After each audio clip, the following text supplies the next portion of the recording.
Qué gozo verles, mis hermanos, qué gusto es estar aquí. Y vamos el día de hoy a continuar con nuestro estudio de Hebreos, no sin antes recordarles lo que creemos, lo que somos, por qué predicamos la Biblia capítulo por capítulo, versículo por versículo, porque aquí está la mente de Dios. El Señor exaltó su palabra aún más que su nombre, dice en el Salmo 138.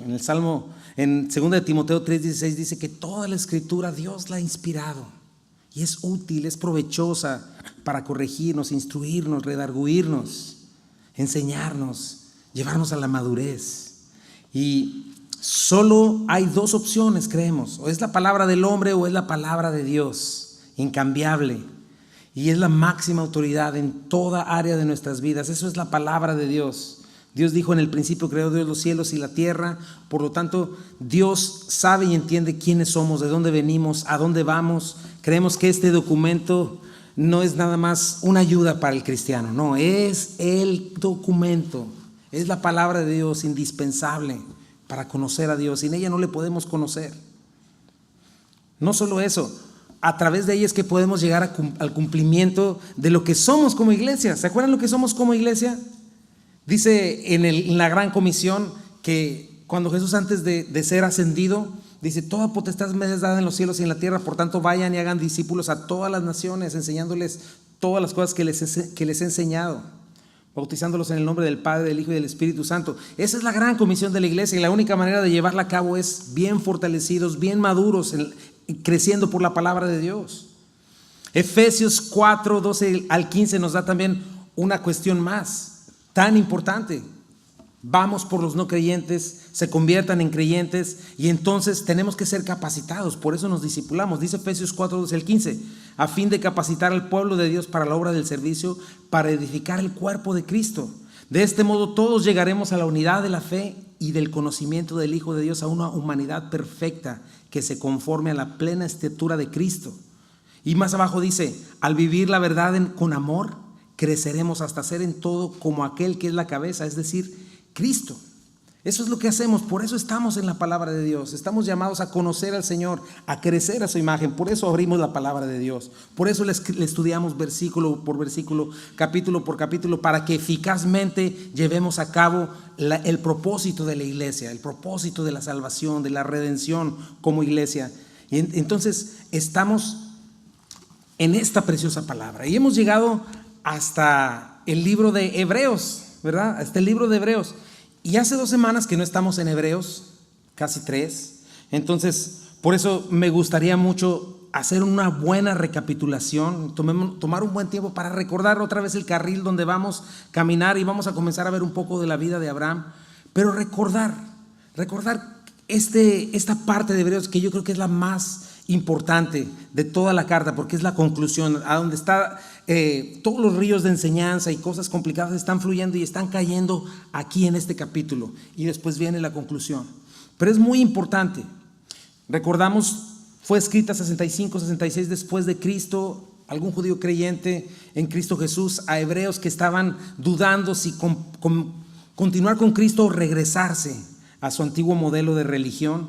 Y a otros, ¿verdad?, que dicen: sí, Jesús está bien, creemos que es el Mesías, pero por temor, por lo que sea, no se estaban comprometiendo, no estaban dando un paso de fe. Y a los no creyentes. Y para eso nos explica, en primer lugar, para poder entender el capítulo de la fe, veamos eso, ¿no? Démosle rápidamente.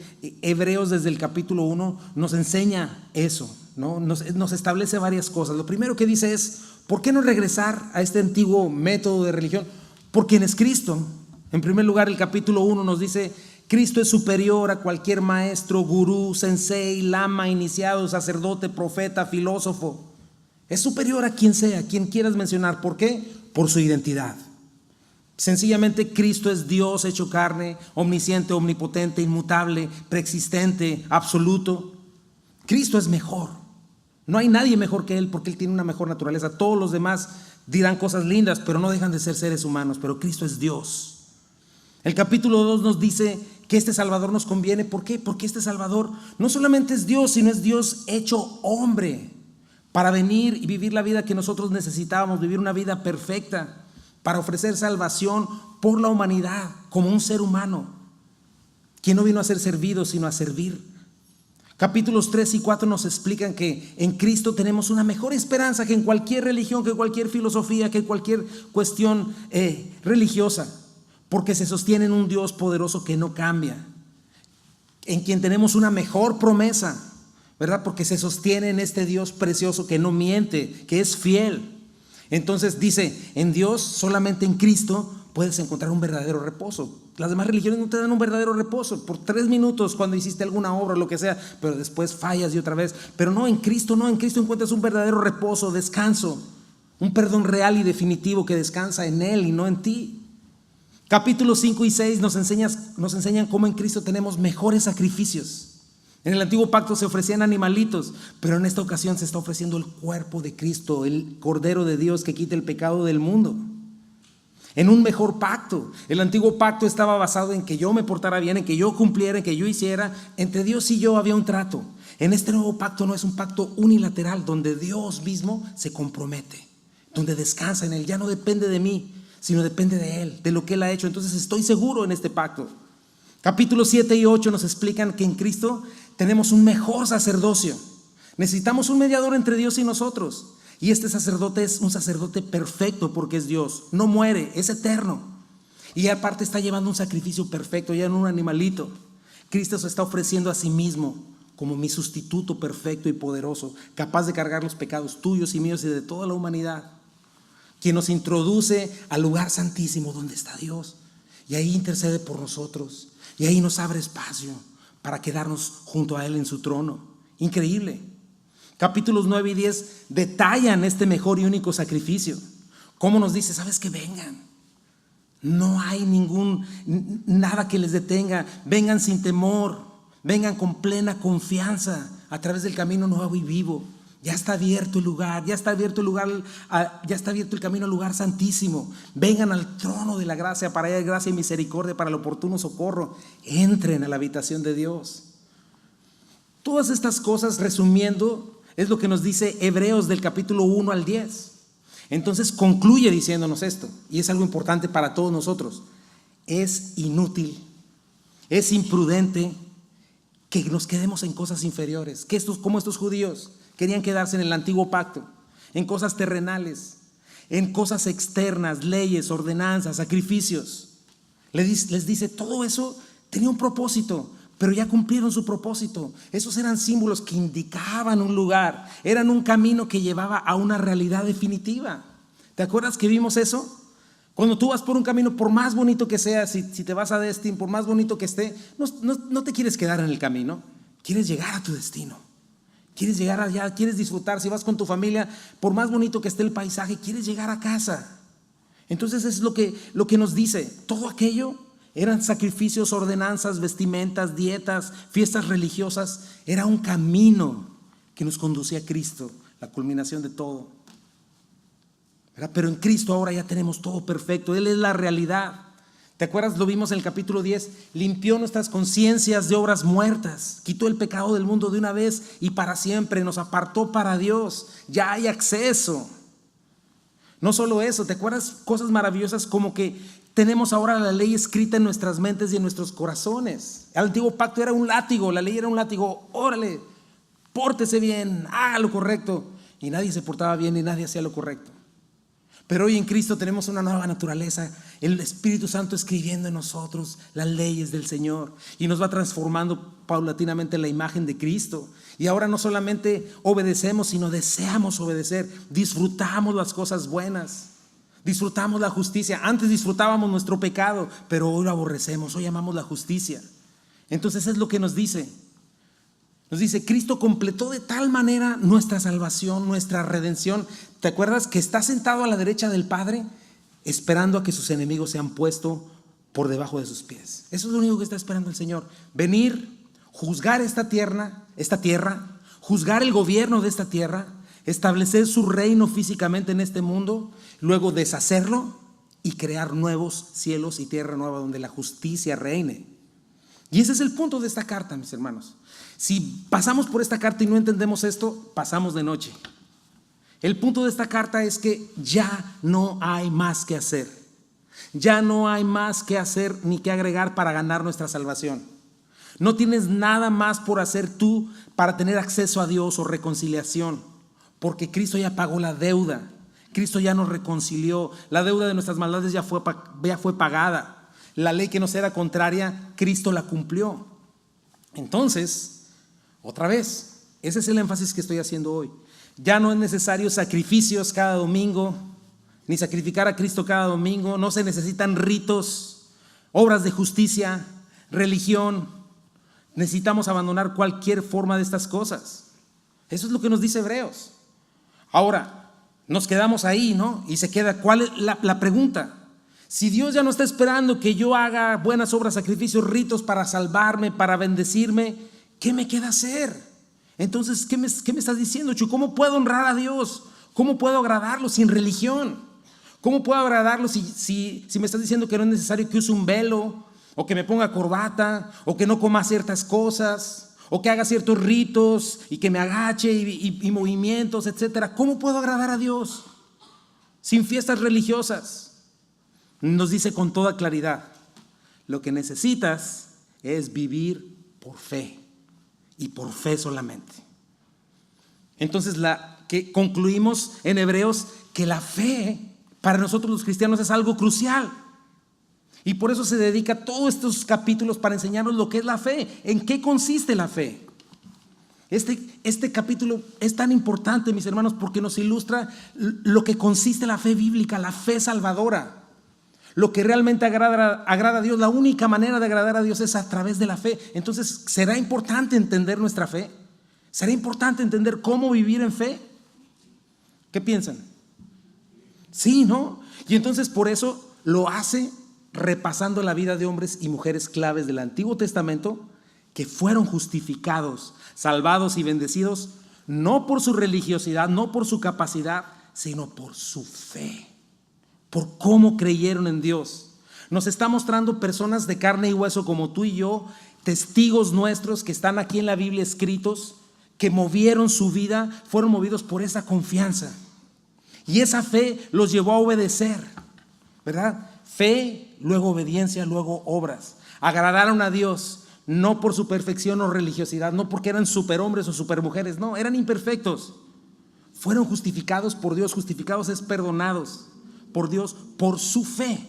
La Biblia lo declara, Romanos 3:20, pues nadie llegará jamás a ser justo ante Dios por hacer lo que la ley manda. Nadie puede en su propia justicia. La ley sencillamente nos muestra los pecadores que somos. Para eso sirve la ley, para llevarnos a Cristo. Pero este grupo de gente imperfecta creyó. ¿Pero de qué manera creyó? Y fue justificada. La Biblia dice, el justo por la fe vivirá. ¿Crees que será importante que tú entiendas cómo puede ser declarado justo por fe? Es muy importante. Y vamos a este capítulo. Y comienza con una de las definiciones más conocidas, yo podría decir, pero al mismo tiempo menos entendidas y mal interpretadas por no estar en todo el contexto de la Biblia. Y comienza diciéndonos Hebreos 11:1. Es pues la fe, la certeza de lo que se espera, la convicción de lo que no se ve. ¿Te acuerdas que eso fue lo primero que aprendimos en cuanto a la fe? ¿Qué es una certeza? ¿Qué es una realidad? La fe no es como que un sentido de algo incierto y nebuloso. No, es sustancia, como el piso que te sostiene hoy, que sabes que no te vas a hundir como si fueran arenas movedizas. Así es la fe bíblica, sentada en algo firme, en algo claro, en algo real. Si es verdad que a veces no entendemos la voluntad de Dios en ciertas cosas, la fe no habla de esto. La fe no habla de un paso al vacío o de no saber ni qué. No, la fe está sentada en algo claro, real, porque esa sustancia es Dios. Y en su naturaleza, en su carácter, su poder, su amor. La fe bíblica no descansa en una apariencia o en una esperanza ambigua. Yo no tengo que crear la fe. Eso es lo primero que tienes que entender, porque hoy en día se enseña eso. Yo no tengo que crear fe o producir fe. Yo no tengo que agarrar vuelo y adrenalina y así como esas máquinas eléctricas de antes que les tenían que dar vuelo. Emoción, sudor, grito, y ahora sí tengo fe. No, la fe no descansa en mí. La fe no la produzco yo. Eso no enseña la Biblia. Tampoco yo estoy en la fe, tampoco yo debo crear mi propia realidad, porque eso es lo que yo pienso a veces es lo que se enseña hoy. En la fe bíblica Dios no me está diciendo, a ver, Chuy, ¿cómo que te gustaría hoy, Chuy? Pues Señor, una casita, ¿no? Un negocio bien exitoso, un coche último modelo. Ok, Chuy, entonces ahora créelo con todo tu corazón y dale cuerda. Y no dudes, porque si lo crees va a ser tuyo, ¿no? ¿Sabes que Cristo muchas veces sanó a gente que no tenía fe? No es así. Ni la fe, ni yo puedo producir fe, ni tampoco yo creo mi propia realidad para creer en esa fe. Sino que se trata de Dios y lo que Él ha dicho. ¿Qué espero con certeza? No lo que yo invente de mi corazón, es lo que Dios ha prometido. Es lo que Dios ha dicho. Eso es lo que vas a ver ahorita en esos textos. Es lo que Dios ha prometido, lo que dejó escrito en su palabra. Es aquí donde descansa la fe verdadera. No en lo que a mí se me ocurre, sino en lo que Dios ha dicho y ha prometido. Por eso es tan importante que lo conozca. Romanos 10:17, ¿qué dice? La fe viene por el oír y el oír por la palabra de Chuy. Y el oír por la palabra de Dios. Porque es la verdad de Dios la que instruye y la que alimenta y la que fortalece la fe bíblica. Entonces comenzamos por ahí. La fe es confianza plena en un contenido real que Dios ha dado. No se basa en mis sentidos, no es una conjetura, no es una corazonada, no surge de mi adrenalina, de mi buena vibra, no es motivación.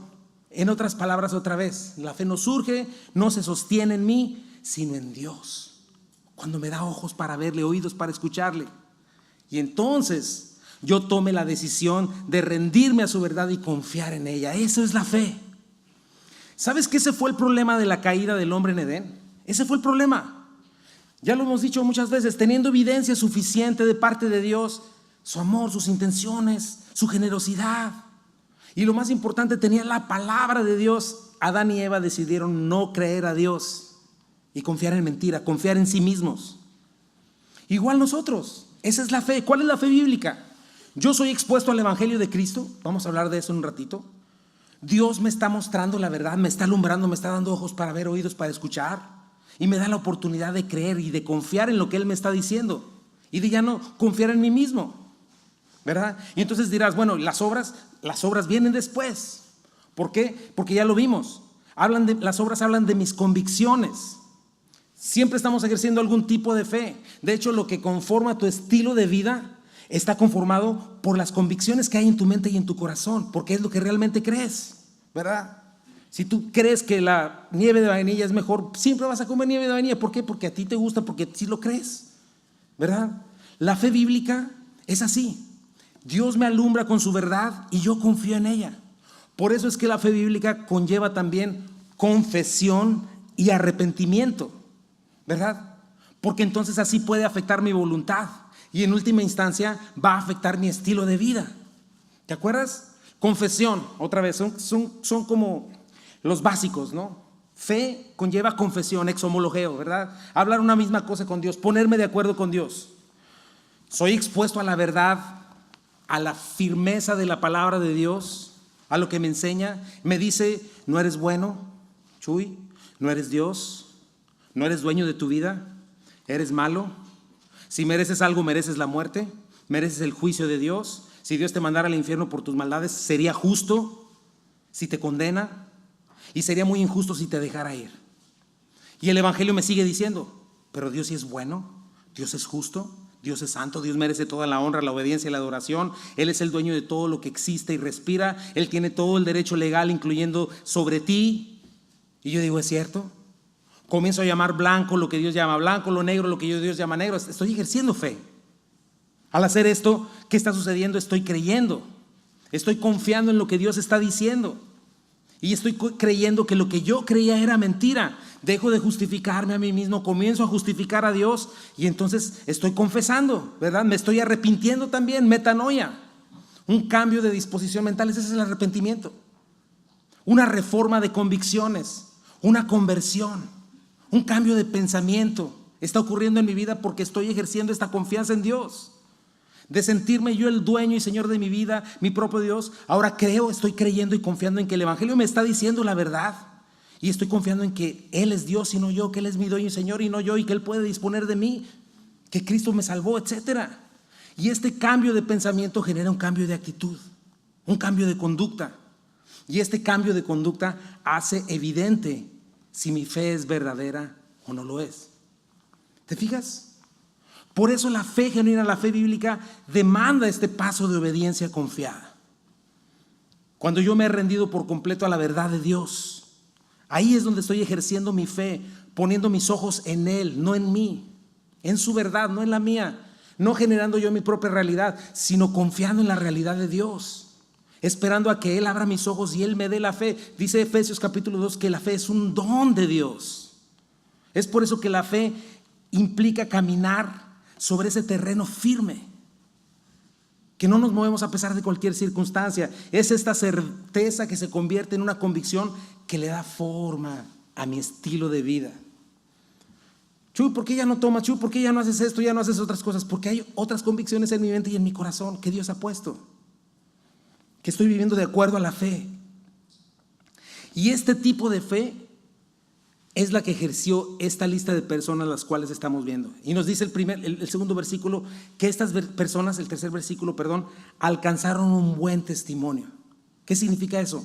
Fueron aprobados por Dios. Sus obras de confianza en lo que Dios decía fueron un testimonio para un mundo incrédulo, para el mundo incrédulo en el que vivieron. Fueron poderosas. Ninguno de ellos, ninguno de estos, los que vamos a ver, fueron aprobados por Dios por ser buenos, por ser religiosos, sino por confiar en Dios, o por dar un salto de fe ciego, o por creer en sí mismos, o porque alcanzaron todo lo que se propusieron. No, se rindieron a la verdad de Dios, a lo que Dios les prometió, y llegó a ser tan seguro y cierto para ellos que estuvieron dispuestos a abandonar la corriente de este mundo e incluso estuvieron dispuestos a morir por esa fe. Y vivieron aún a pesar de la persecución con tranquilidad, con confianza y con esperanza, ¿verdad? Y comienza el autor diciéndonos, ¿sabes qué? La misma creación fue constituida por la palabra de Dios. O sea, lo que hoy sostiene nuestra fe es con lo que Dios creó el mismo universo. Y entonces nos muestra qué tipo de obras o cómo creyeron estas personas para enseñarnos a nosotros cómo debemos creer. ¿Y te acuerdas? La primera persona que trae al podio a dar testimonio de su fe es Abel. Abel fue el primerito, ¿verdad? Que nos muestra en qué significa adorar en fe. Adorar en fe de modo que agrademos a Dios. Dice Hebreos 11:4: por la fe Abel ofreció a Dios más excelente sacrificio que Caín, por lo cual alcanzó testimonio de que era justo, dando Dios testimonio de sus ofrendas, y muerto aún habla por ella. ¿Por qué fue más excelente el sacrificio de Abel que el de Caín? ¿Por qué Abel fue justificado y Caín no? ¿Por qué Dios dio testimonio de la ofrenda de Abel y no de la de Caín? ¿Y por qué sigue habiendo testimonio de parte de Dios miles de años después? No fue el tipo de ofrenda, no fue que uno le llevó tomates y el otro le llevó una oveja, no fue así. Tuvo que ver algo. La diferencia es que uno vino en esta fe y el otro no. Los dos crecieron, lo vimos, instruidos por su papá Adán. Adán les hablaría de lo increíble que fue Edén. Adán les instruiría en la promesa de la redención. Adán les diría, saben que todo esto es muy bonito, pero es fatuo, es temporal, no se compara con tener comunión con Dios, no se compara con vivir para siempre, con el árbol de la vida. ¿Sabes qué hizo Abel? Abel escuchó a su papá y le creyó, y vivió su vida de acuerdo a eso, con una confianza en lo eterno, en la promesa de redención, y eso fue lo que lo justificó. ¿Qué hizo Caín? Caín trajo su ofrenda centrado en sí mismo, porque todo lo que le importaba era aquí y ahora, y lo que podía disfrutar hoy, lo que me sirva hoy. Eso es lo que yo quiero. Yo amo este mundo y sus deseos. Vino a Dios confiando en su autosuficiencia, en su religiosidad, y lo sabemos por lo que hizo después. ¿Qué hizo después Caín? Mandó a Dios por un tubo y mató a su hermano, y después se fue a hacer su propio Edén. Vimos también el ejemplo de Enoc, ¿verdad? ¿Qué aprendimos en Enoc?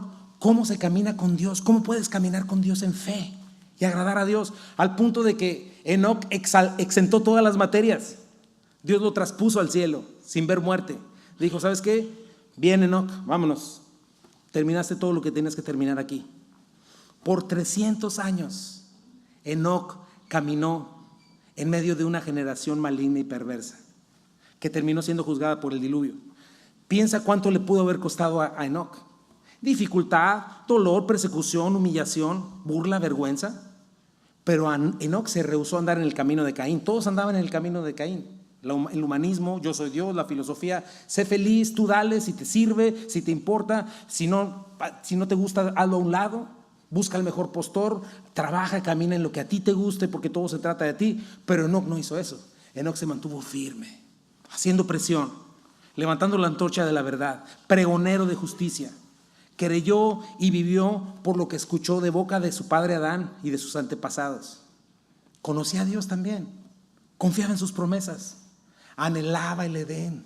Ahí estaba su corazón y eso fue lo que lo hizo caminar de una manera distinta que el resto de la humanidad, ¿verdad? Y la misma naturaleza de caminar nos implica eso. La fe de Enoc no solo fueron palabras, fue un estilo de vida que mostró lo que él amaba, las convicciones que lo movían.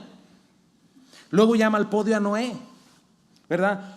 Un hombre que por alguna razón sus padres dicen, este nos va a traer descanso de toda esta oposición de esta gente, de todo lo difícil que es caminar con Dios. ¿Sabes cuál fue el descanso?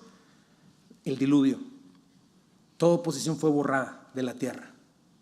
¿Pero qué hizo Noé? Igual, creyó la certeza, la sustancia de las promesas. Creyó en el testimonio de Adán, quien tendría poco de haber muerto cuando estaba Noé. Seguramente escuchó de su bisabuelito Enoc. ¿Sabes que tu bisabuelito fue desaparecido? Dios se lo llevó. Y Dios le da una advertencia, dice aquí. Le dice, ¿sabes qué? Lo puedes leer ahí en Génesis capítulo 6. ¿Sabes que los pensamientos del hombre son de continuo el mal? De continuo solamente el mal. La tierra está llena de violencia y dice que le dolió en su corazón. Y le dice a Noé, el único que estaba dispuesto en ese momento a escuchar a Dios. Todos los demás no. Nadie escuchaba a Dios más que Noé. Voy a destruir el mundo con un diluvio. Y tú, Noé, por favor, construye un arca. ¿Y qué fue lo que vio Noé? ¿Qué diría Noé? Ay, Señor, pues ¿qué es un diluvio? ¿Cómo construye un arca tan grande? ¿No? ¿Qué dice Hebreos 11:7? Por la fe, Noé, cuando fue advertido por Dios acerca de cosas que aún no se veían, con temor preparó el arca en que su casa se salvase, y por esa fe condenó al mundo y fue hecho heredero de la justicia que viene por la fe. O sea, Dios le advierte del fin de la humanidad con un diluvio por su maldad. Algo que jamás había sucedido ni que nadie había visto antes. Pero ¿sabes qué fue suficiente para Noé? La palabra de Dios, el testimonio de sus antepasados, y puso manos a la obra. ¿Cómo obedeció Noé? Porque es la obediencia en fe. Esto nos ilustra Noé. Dice que con temor preparó el arca. ¿Cuánto le tomó a Noé preparar el arca? 120 años. 120 años. Yo tengo 13 años aquí y luego me desespero. Imagínate el 120 años de vida. Y en esos 120 años, ¿sabes cuánto le costó a Noé? Todo. ¿Sabes cuánto le costó a Noé construir el arca? Todo. Todos sus recursos, toda su familia. Y durante esos 120 años predicó el fin de la humanidad. Aguas, clavando. Viene el fin, arrepiéntanse. Estoy haciendo espacio. Sí, cabes en el arca, ven a Cristo. Nadie quiso escuchar. Nadie le importó. Noé, una vez más, obedeció, sufriendo burla, persecución, vergüenza. Pero al final, ¿quiénes fueron los únicos que se salvaron? Ellos, en medio de millones de personas que decidieron no creer. Esta generación decidió que Dios no era digno de confiar. Vivieron para satisfacerse, vivieron para el engaño de este mundo. Querían ser alguien, ¿no? Y lo eterno no les importaba para nada. No, lo que importa es el aquí y el ahora. Yo quiero ser feliz hoy, lo que me guste. Y al final perdieron todo. Contraste, ¿no? Para ellos, ¿quién sería Noé? ¿Tú qué pensarías de un Noé? ¿Qué piensas a veces, honestamente, de un hombre que deja todo en su casa y está allá en Medio Oriente? Ay, no, yo nunca iría a Medio Oriente. Y sabes que ese hombre está ya perdiéndolo todo. Noé era un fanático ridículo para todas estas personas. ¿Qué está haciendo Noé desperdiciando su vida, recursos en un gran bote? Debería estar llevando a sus hijos a la universidad, hombre. Debería estarles procurando mejores casas y mejor patrimonio. ¿Quién cree en el fin del mundo? Es el mismo caso hoy. Segunda de Pedro, ¿qué dice? 3:4-6 de los burladores. Los burladores dicen esto: ¿dónde está la promesa de su advenimiento? Porque desde el día en que los padres durmieron, las cosas están igualitas como desde el principio de la creación. Son millones y millones de años, es evolución. Estos ignoran voluntariamente que en el tiempo antiguo fueron hechos por la palabra de Dios los cielos y también la tierra, que proviene del agua y por el agua subsiste, por lo cual el mundo de entonces pereció anegado en agua. pero los cielos y la tierra que existen ahora están reservados por la misma palabra, la palabra que nos sostiene nuestra fe, guardados por el fuego, para el fuego el día del juicio y de la perdición de los hombres impíos. ¿Qué crees? No viene, ya Dios prometió que no iba a haber un diluvio, pero va a venir fuego, ¿verdad? A los ojos de los incrédulos, ¿qué hizo Noé? Perdió todo en su vida, pero llegó el diluvio, ¿y quién fue el que lo perdió todo, mi hermano? Ellos perdieron todo con su incredulidad, por buscar su vida, por buscar lo suyo, el aquí y el ahora. Eso dice Jesús, eso es lo que dice el Señor. El que quiera su vida la perderá, pero el que la pierda por causa de mí la hallará. Y eso es lo que vemos. Las obras son un resultado de la fe, no un medio para salvación. ¿Qué dice ahí? Que Noé heredó la justicia de Dios que viene por la fe, no fueron sus buenas obras. ¿Sabes cuál es la última mención de Noé en la Biblia? Se pone a sembrar una viñita y se pone bien borracho y su hijo abusa de él. Esa es la última mención de Noé. No fue su buena hondez, no fue su capacidad, no fue su buena justicia, fue su fe y su confianza en Dios. Ahora, me pareció bien importante después de esta pausa tan larga hacer todo de casi 3 semanas con detalle dónde estamos. Espero que ya estemos en el carril, ¿no?, de este capítulo de la fe, porque estamos en el salón de la fama de la fe. Y ahora vamos a entrar a Abraham. Abraham, ¿quién es Abraham? Pues Abraham es la estrella de este capítulo porque él es llamado el padre de la fe. Abel, Enoc y Noé nos dan un ejemplo parcial de la fe, pero Abraham fue utilizado como el patrón de una vida en fe. Es el prototipo. Dice la palabra en Gálatas 3:7. Por lo tanto, sepan que los descendientes de Abraham son aquellos que viven por la fe. Y vamos a continuar solo con 2 pequeños puntitos de esto para recordarlo, ¿verdad? La fe, nuestra cuarta parte, y vamos a entender en la vida de Abraham, que nos vamos a tomar un par de semanas en esto, en qué consiste una vida vivida en fe. Si se puede decir así. La fe, la cuarta parte. Vamos a darle lectura y vamos a ver solo 2 versículos. Es los versículos del 8 al 10. Después de haber visto todo esto, dice así: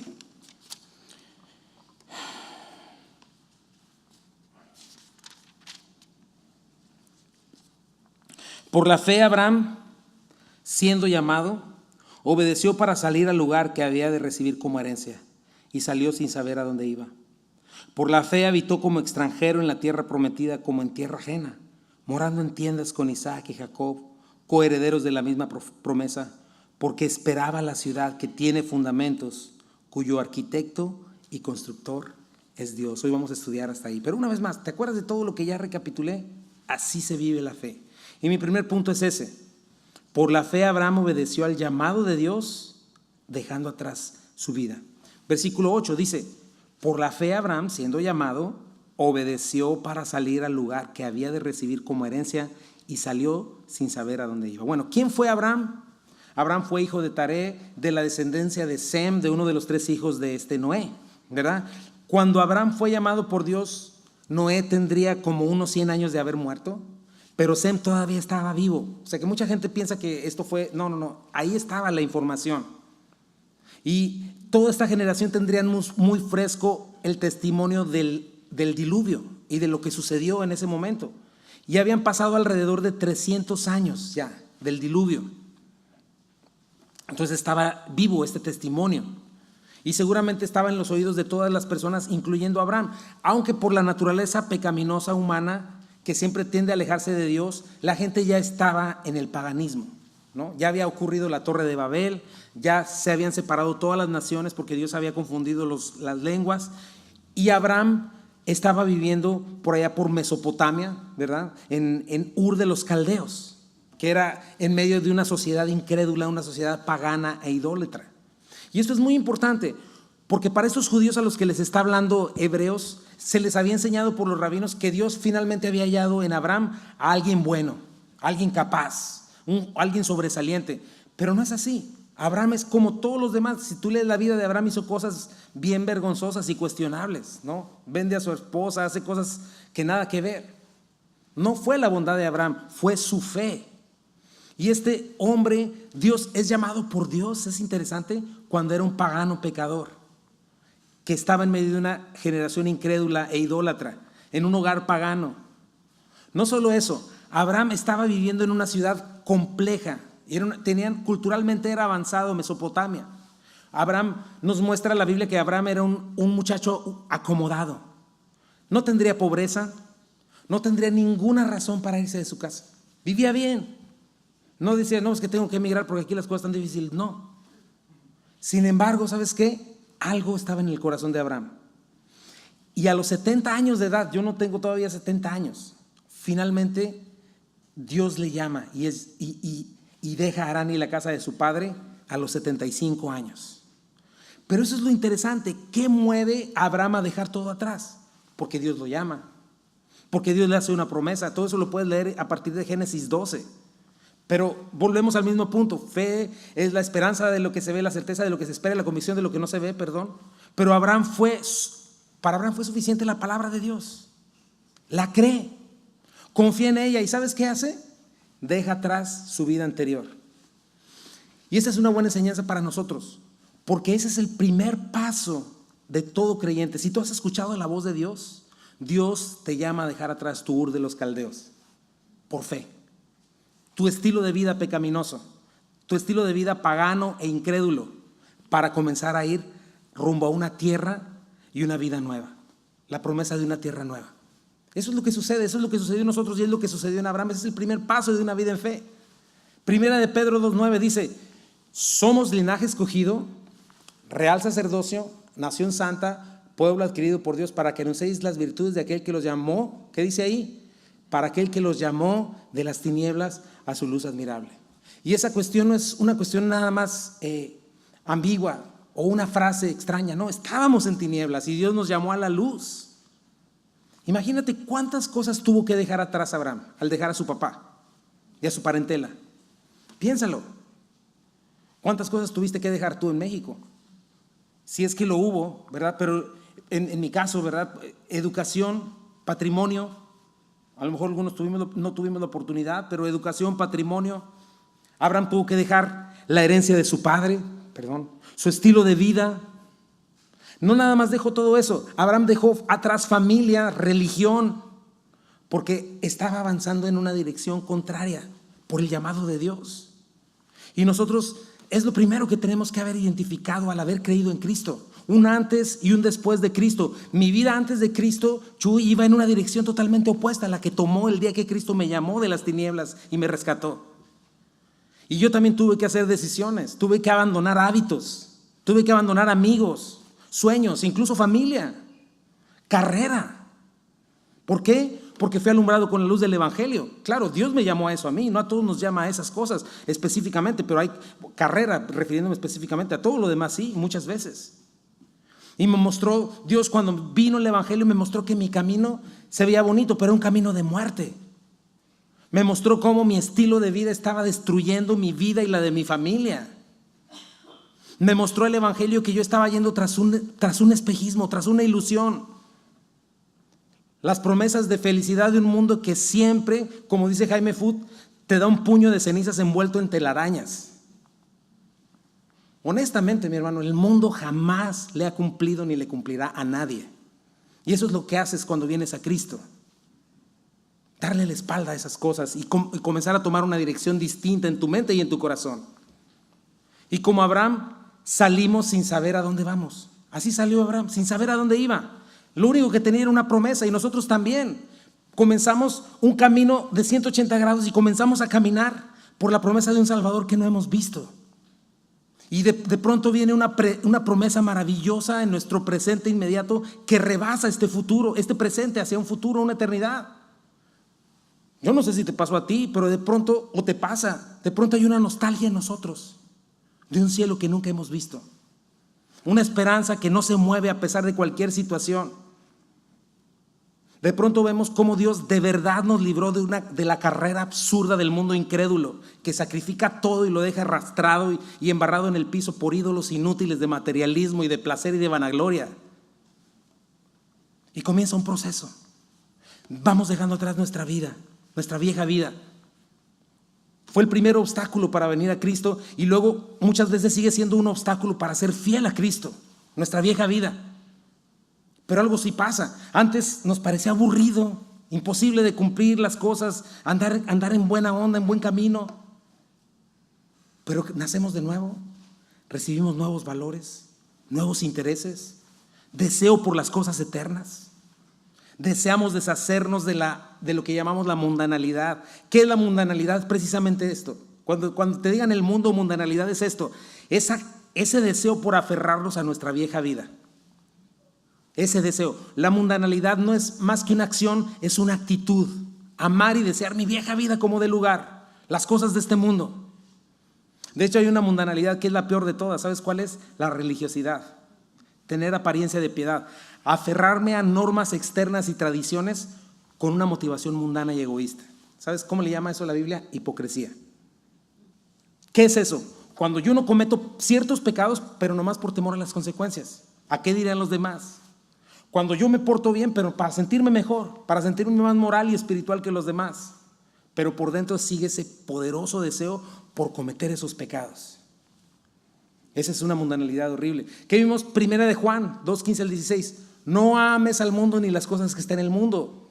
Si alguno ama al mundo de esta manera, mundanalidad, el amor del Padre no está en él, porque todo lo que hay en el mundo, los deseos de la carne, los deseos de los ojos y la vanagloria de la vida, no provienen del Padre sino del mundo.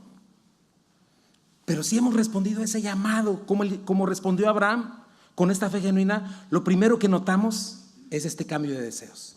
Ya no quiero ir en esa dirección, no me interesa ir en esa dirección. No tengo casa ahí. En mi antigua vida rompí los puentes y los mapas y todo el rollo. No quiero nada que ver con eso que viví hace 18 o 19 años. No quiero nada tener que ver con eso. Todo eso fue roto, mis sueños, mis apegos, todo fue cambiado. Y entonces comenzamos a caminar como Abraham. ¿Cómo? Como peregrinos en este mundo. Como Enoc, como Abel. Nuestro deseo del mundo va disminuyendo, nuestro amor por Cristo va creciendo.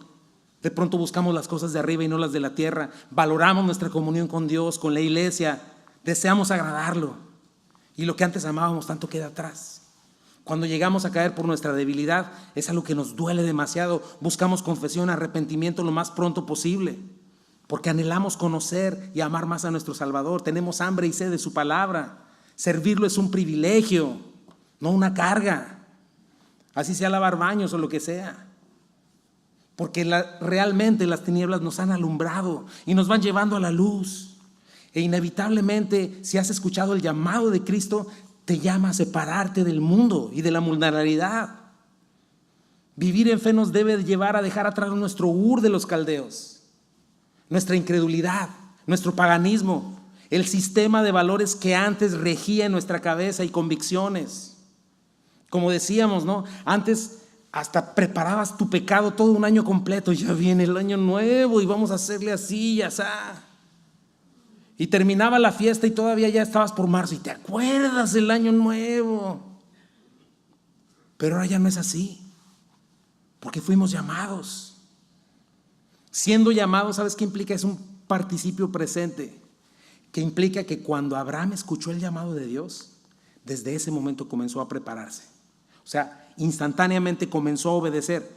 Le tomó tiempo para que llegara, para comenzar a caminar, para terminar de empacar. Pero desde que escuchó a Dios, Abraham en su mente ya estaba en camino, del lado contrario. Y desde que Abraham escuchó ese llamado, todo en su vida giró alrededor de obedecer y de escuchar a Dios y su palabra. Y checa su vida. Dios hablaba y prometía. Abraham medio confiaba. Y luego la siguiente vez ya confiaba. Dios le cumplía, Abraham se fortalecía. ¿Y sabes cómo fue llamado Abraham? El amigo de Dios, el padre de la fe. No solo dejó atrás su vida. Hay otra cosa importante que hizo Abraham en su vida. Comenzó a vivir como extranjero y peregrino, con toda paciencia. Ese es el segundo paso. El primer paso es: Dios me ha llamado, Dios me llama a abandonar mi vieja vida. ¿Qué comunión tiene la luz con las tinieblas? Cristo con Belial o con Satanás? Ninguna. Y hay un siguiente paso. Abraham comenzó a vivir como extranjero por la promesa de Dios, por confiar en lo que Dios había dicho. Pacientemente. Y es mi punto número 2 que vamos a ver hoy. Su fe lo llevó a tener una perspectiva eterna y pudo habitar pacientemente como extranjero. Dice el verso 9: Por la fe habitó como extranjero en la tierra prometida, como en tierra ajena. ¿Te fijas? Morando en tiendas con Isaac y Jacob, coherederos de la misma promesa. Por su confianza en la palabra de Dios, por conocer la fidelidad de Dios a su Señor, su poder, al rendirse a su verdad, Abraham comenzó a vivir en la tierra prometida como extranjero. ¿Sabes qué fue lo único que pudo reclamar como suyo Abraham en la tierra prometida? Una pequeña parcela donde compró una tumba para su esposa, Sara. Una tumba, imagínate. Y Dios le había dicho, le había prometido, ¿dónde están los ojos de Abraham? ¿Dónde estaban? ¿Dónde estaban puestos? Piensa en eso. Imagínate, con el tipo de fe que hoy se predica, cualquier varón de fe le hubiera regañado a Abraham, ¿no? Abraham, ¿que no tienes fe? ¿Estás en pecado? ¿Que no tienes fe ni para una casita, hombre? Ya era para que estuvieras declarando los reinos de Abimelech tuyos y lo echaras fuera. ¿Cómo que nomás una tumba? Y es verdad. Si te fijas, Abraham, en toda su vida, de que empezó a caminar con Dios, que fueron más de 100 años, nunca construyó un cimiento para una casa o una muralla. Por el contrario, ¿sabes cómo anduvo? En la incomodidad de vivir en tiendas. Imagínate lo que le diría a su familia en Ur. Abraham, tu futuro, ¿qué va a ser de ti? ¿Qué te pasa, Abraham? ¿Enloqueciste? Sin embargo, ¿sabes por qué sucedió esto? Porque la fe de Abraham iba más adelante. La fe verdadera no es para algo temporal, es para algo futuro y eterno que alcanza y abraza todo. Abraham debió haber pensado en eso. Señor, tu promesa va más allá de un pedazo de tierra. Señor, ahora que te estoy conociendo, va más allá de posesiones terrenales. No, Señor, yo no puedo pensar que tu herencia sea estos pastos verdes, que viene la sequía o viene el invierno y se seca. Señor, tu herencia tiene que ser más que tierra que empolva todo lo que toca. No, Señor, tú vas más allá. Yo soy extranjero y peregrino en este lugar. Lo que tú me ofreces va mucho más allá que lo que se puede ver. ¿En qué tuvo fe Abraham otra vez, mi hermano? En la promesa de Dios. ¿En qué estaba confiando Dios? Abraham, en la promesa de Dios. ¿Sabes a qué lo llevó Abraham? A tener una perspectiva eterna. El padre de la fe. Y sí nos dice la Biblia que fue muy rico y que tuvo muchos ganados y muchas cosas. Pero mira su corazón y su mente. Y el versículo siguiente nos dice en qué estaba pensando Abraham. Mira, Hebreos 11:10. Porque esperaba la ciudad que tiene fundamentos, cuyo arquitecto y constructor es Dios. Entonces, después de abandonar su comodidad de Ur de los Caldeos, después de abandonar su seguridad, Abraham comenzó a vivir una vida de nómada de 100 años. Y sabes que nunca vio con sus ojos lo que Dios le prometió. Pero su fe, ¿sabes hasta cuándo alcanzó? 500 años más adelante. ¿Te habla eso de la fe de Abraham? ¿Hasta dónde alcanza tu fe, mi hermano? ¿Qué estás esperando tú? A lo mejor por eso te ves tan fácilmente resentido con Dios, o renegando, o dudando, o llenos de temor. Porque sí somos hijos de un rey, pero nuestro rey no tenía en este mundo dónde recostar su cabeza. No vino a redimirnos para resucitar nuestras carteras y que pudiéramos tener las cosas de este mundo, las cuales son un fraude y no cumplen lo que prometen. Hemos hablado de eso, no es que vivas como vagabundo, es que Dios te da ciertas cosas lo vimos el domingo pasado, no voy a ir ahí. Pero sería absurdo que el Hijo de Dios hubiera derramado su sangre para que Collerville y las acciones de Best Buy fueran tuyas. Por más que te las diera, en un accidente todo eso, si me las diera a mí en un accidente, todo eso pasaría a ser de mis yernos, ¿no? O si me da cáncer o quedo ciego o de alguna manera disminuido en mis capacidades, todo eso no tendría sentido. Abraham entendió esto, mi hermano. Lo que el mundo ofrece no tiene fundamentos reales. Cualquier cosa que el mundo te ofrezca no tiene fundamento suficientemente fuerte para aguantar la eternidad. Y tú eres eterno. Los búnkers más poderosos hechos por cualquier gobierno no van a soportar el juicio de Dios sobre esta tierra. El ser humano es suficientemente corto de vista como para pensar que madera, chirroc, ladrillo, metal y piedras de cualquier tipo, en cualquier cantidad y forma que sea, es lo que te va a hacer ser alguien en la vida o te va a dar felicidad permanente. No es así. Pero dice lo que sí creyó Abraham. Dios es eterno, Dios es todopoderoso y Él es sabio y Él es el arquitecto. ¿Sabes qué significa arquitecto? Literalmente artesano habilidoso que sigue las normas del arte. Imagínate, Dios está haciendo una obra de arte. Si así le quedó esta creación, imagínate lo que va a ser la eternidad. Y Él es diseñador de cosas eternas. Por eso puedo estar seguro de que Él está diseñando para ti, para mí, para los que creen, un fundamento eterno, imposible de destruir. ¿Qué dice la Biblia? Nuestra roca firme, fundamento poderoso es su palabra. Si fue poderosa para llamar a la existencia al universo, si va a ser poderoso para destruir el universo y que se enrolle como un pergamino y crear cielos nuevos y tierra nueva donde mora la justicia, ¿cuánto más hará por nosotros? Y dice que no solamente es el arquitecto, sino el constructor. Imagínate eso, mi hermano. Habemos muchos que estamos familiarizados con lo que es la construcción. Dios mismo es el constructor. ¿Qué nos ha prometido el Señor? Juan 14, 1, 3. No se turbe vuestro corazón, creéis en Dios, creed también en mí. En la casa de mi Padre muchas moradas hay. Y le dice, ¿sabes qué? Créeme, me encanta el sentir del Señor. No te estoy haciendo tonto, no te estoy choreando como dicen. Si así no fuera, te lo hubiera dicho. Créeme, estoy yendo allá para prepararte un lugar. Y no para que vivas solo. Voy a preparártelo porque vengo por ti, para tomarte, para que vivas conmigo, para que estés conmigo. Esto fue lo que le llevó a Abraham a tener paciencia en este mundo, porque no se la vio fácil. Vamos a hablar más de eso. Esta perspectiva eterna. ¿Qué lo llevó a tener esa perspectiva eterna, mi hermano? Su fe. ¿Qué le llevó a tener esta fe? Dios le dio ojos para ver, oídos para escuchar, entendimiento, y él decidió rendirse a la verdad de Dios. Sus ojos, sus apegos, su corazón no se movieron del lugar. Abraham jamás fijó sus ojos en un pedazo de tierra. Fijó su corazón en el Señor y en sus promesas. Y esto lo llevó a amarlo más y más, a confiar en él al punto de que quizá para ti, para mí sería inimaginable. Estuvo dispuesto a sacrificar a su hijo a Dios porque él estaba seguro que Dios lo podía resucitar. Vamos a hablar de eso también. ¿Cómo nosotros podemos tener fijos nuestros ojos ahí? Ya vimos la primera parte, mi hermano. Dejar atrás nuestro Ur de los Caldeos. Segunda parte es caminar como extranjeros y peregrinos. ¿Estás caminando tú? Bueno, necesitas una perspectiva eterna. ¿La tienes? Colosenses nos dice.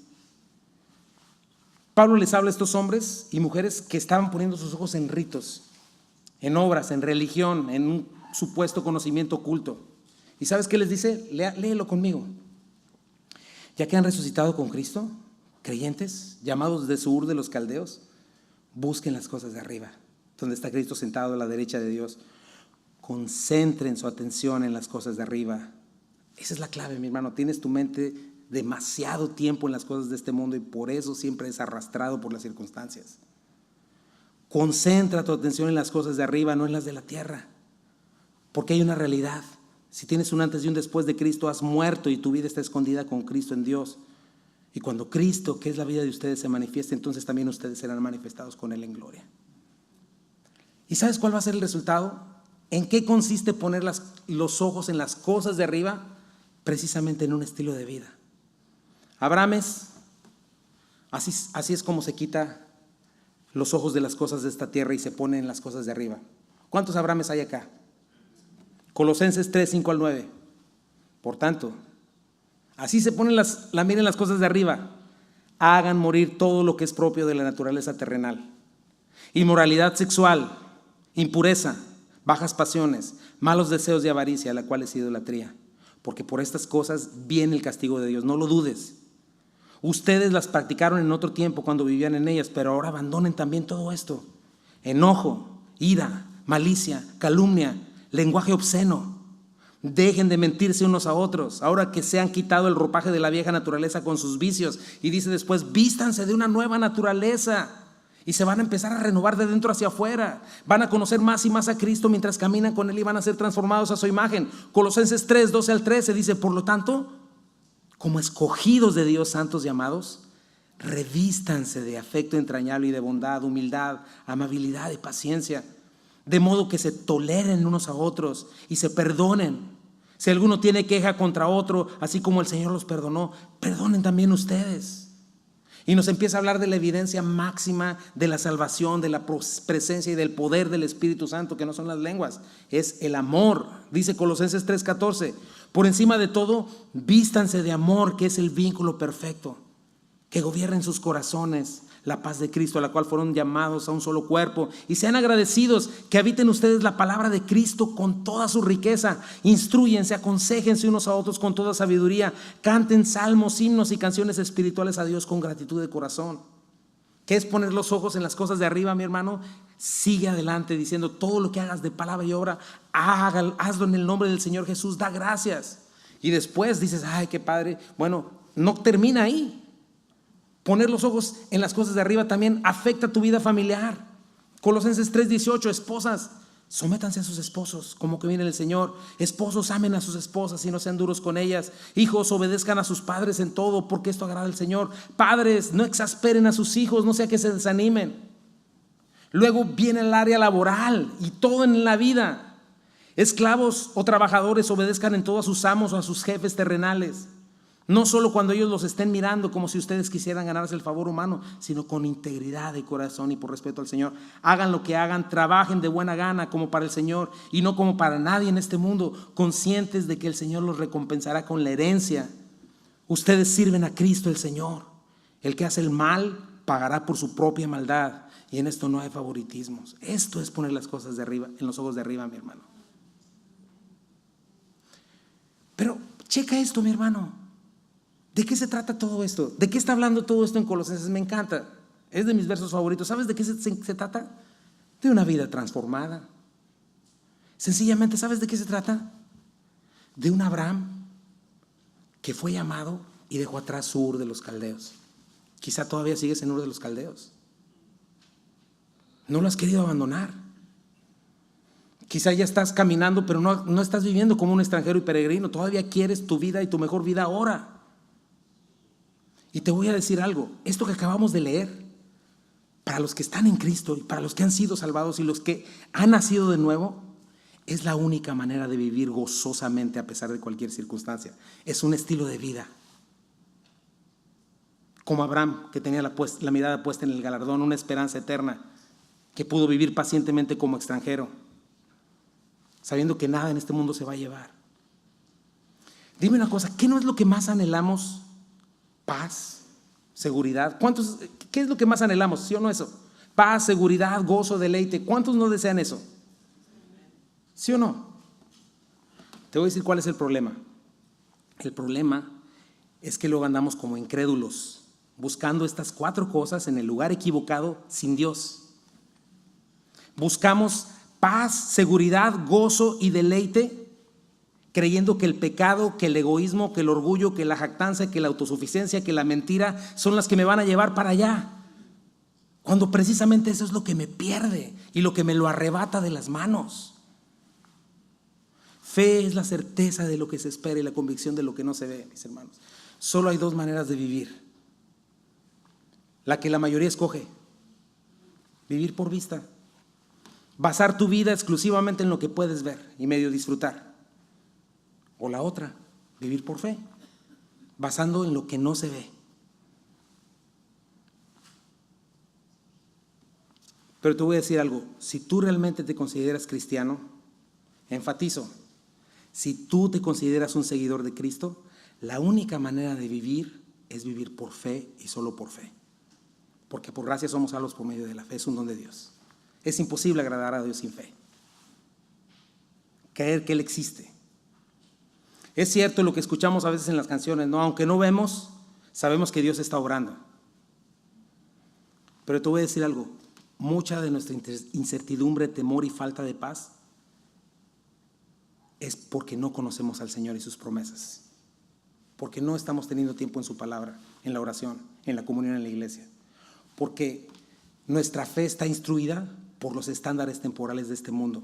Porque creemos que la bendición solo consta de lo que pueda disfrutar hoy y lo que pueda tocar con mis manos. Porque estoy esperando puras cosas temporales que Dios no prometió.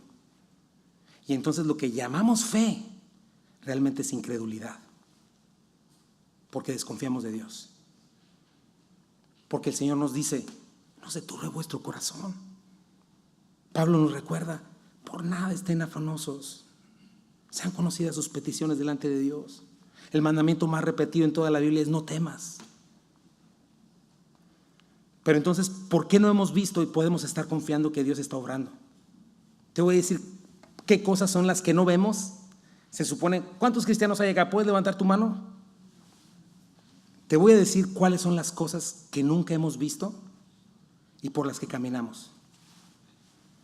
Nunca hemos visto a Dios. Nunca hemos visto a Jesucristo. Nunca hemos visto el cielo. Nunca hemos visto el infierno. Nunca hemos visto el Espíritu Santo. Nunca hemos visto ninguna de las personas que escribió la Biblia. Nunca hemos tenido un manuscrito original de la Biblia. Aunque hemos sido receptores de la gracia, nunca la hemos visto físicamente. Pero creemos y confiamos en que es real.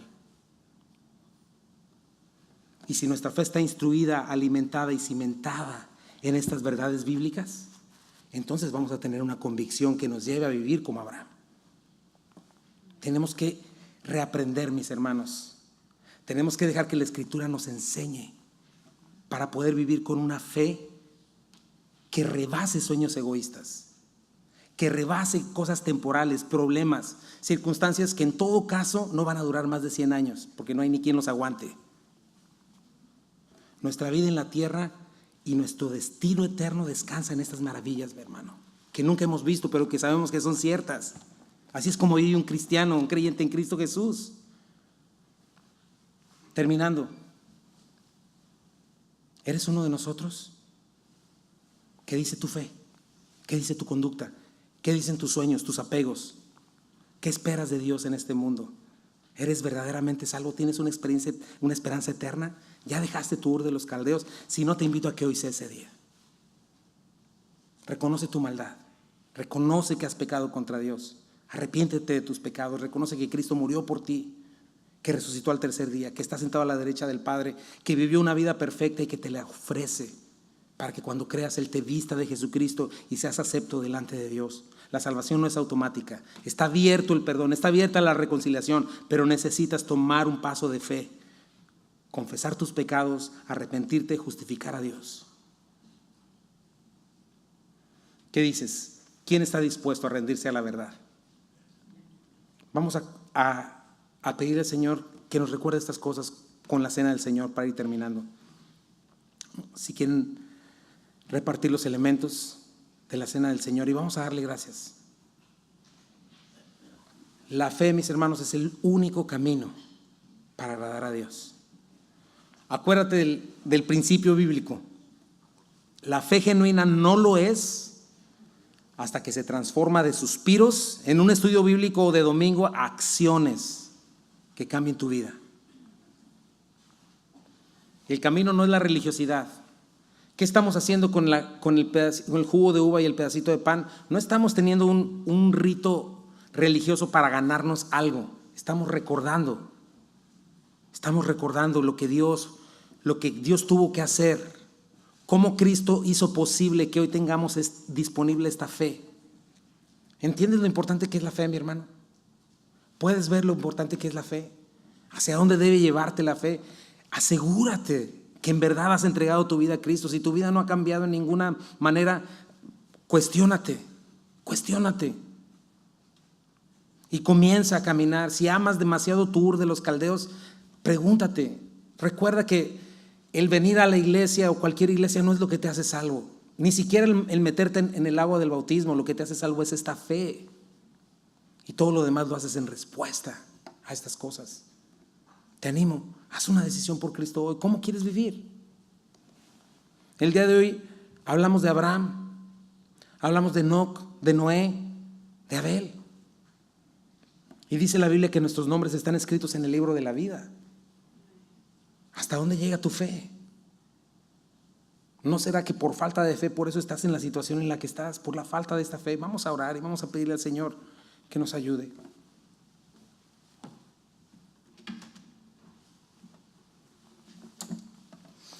Y Señor Jesucristo, en esta tarde maravillosa, en este primer domingo del año, venimos a ti, Señor, y queremos entregarte, Señor, todas estas cosas, Padre.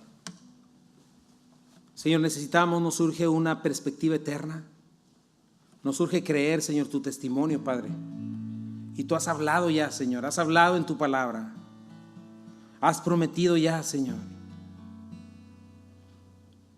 Y, Señor, nosotros requerimos tener una fe bíblica, Señor. Requerimos entender, Señor, que si tú en verdad nos has salvado, ¿quién nos puede arrebatar de tu mano? Nada. Somos salvos por la eternidad, porque no está basado en quiénes somos o lo que hemos hecho, sino quién eres tú, quien ha prometido. Señor, por favor, bendice a tu iglesia Calvary en este primer domingo del año, Señor. Ahora que vamos a comenzar orando, buscándote con todo nuestro corazón, que no vamos a dejar de discipularnos, vamos a seguir creciendo y caminando en ti, confiando en ti, Señor. Buscando este estilo de vida que habla Colosenses, Señor, que habla de poner la mira en las cosas de arriba, Señor, para caminar como extranjeros y peregrinos, Señor, así como Abraham, Señor. Que podamos entender, Señor, que tus promesas son tan ricas y maravillosas, Señor, que en verdad rebasan este presente, Señor. Que no por nada tú dijiste, los gentiles, los incrédulos, se preocupan por qué comerán y por qué vestirán, mas vosotros busquen primeramente el reino de Dios y su justicia divina, y las demás cosas serán añadidas.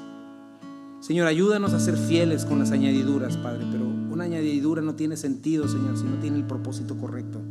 Ayúdanos a entender, Padre, lo que vimos la semana pasada. Tenemos tiempo limitado. Ayúdanos, Padre. Bendícenos, Señor. Dice tu palabra que la noche que fuiste entregado, esa noche fue una noche especial y diferente a la de todos. Tomaste pan, Señor, y habiendo dado gracias lo partiste y dijiste, tomen y coman, porque esto es mi cuerpo que por vosotros es partido. Hagan esto en memoria de mí. ¿Qué nos hace real esta fe, Señor? Y esta realidad de poder venir al trono de la gracia, Señor. Que en verdad creemos, Señor, que tú hace 2000 años entregaste tu vida por nosotros. Nosotros merecíamos ese castigo, Señor, pero tú lo recibiste en nuestro lugar, Señor. Señor, que podamos ver tu cuerpo partido y sangrando en esa cruz, Señor, por nosotros, Padre. No para recibir un sentido de culpa, Señor, sino de agradecimiento, Señor. Y entender que en verdad nuestra deuda ha sido pagada, Señor. Que en verdad tú te levantaste de los muertos, Señor, y hay libertad para vivir sin las cadenas del pecado, Señor. Come el pan si quieres ahí, mi hermano, mientras meditas.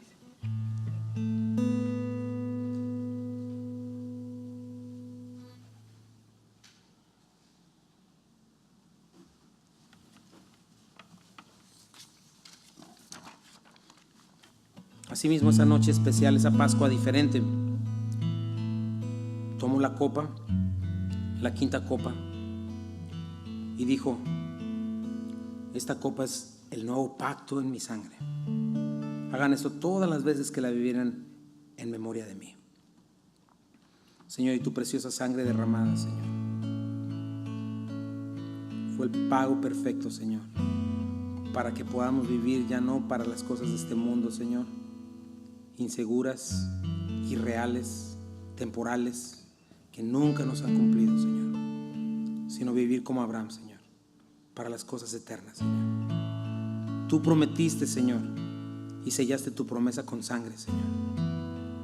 El Hijo de Dios, que no estimó ser igual a Dios como cosa que aferrarse. Puedes tomar, mi hermano.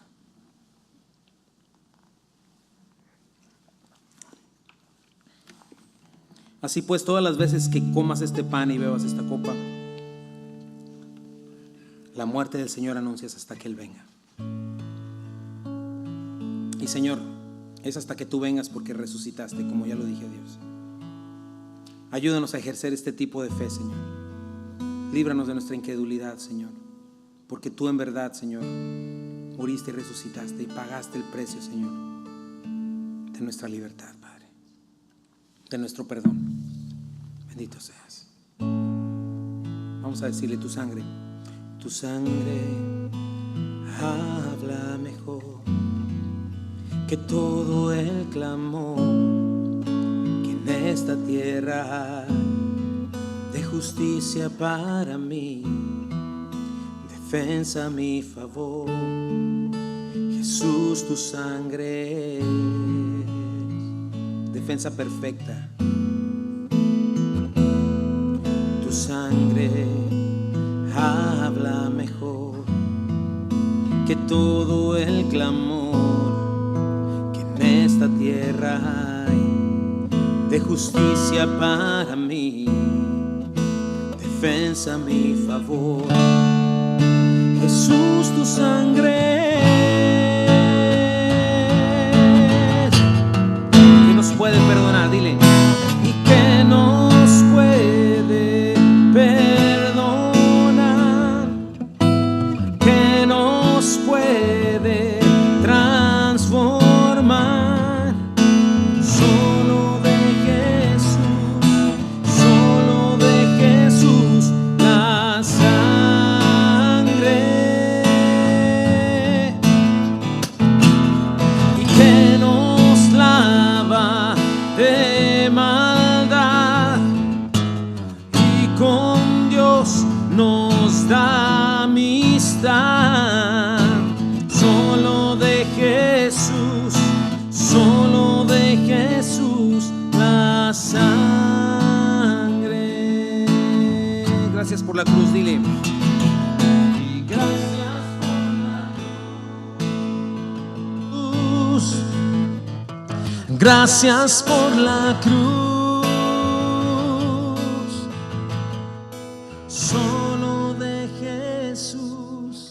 Solo de Jesús, la sangre.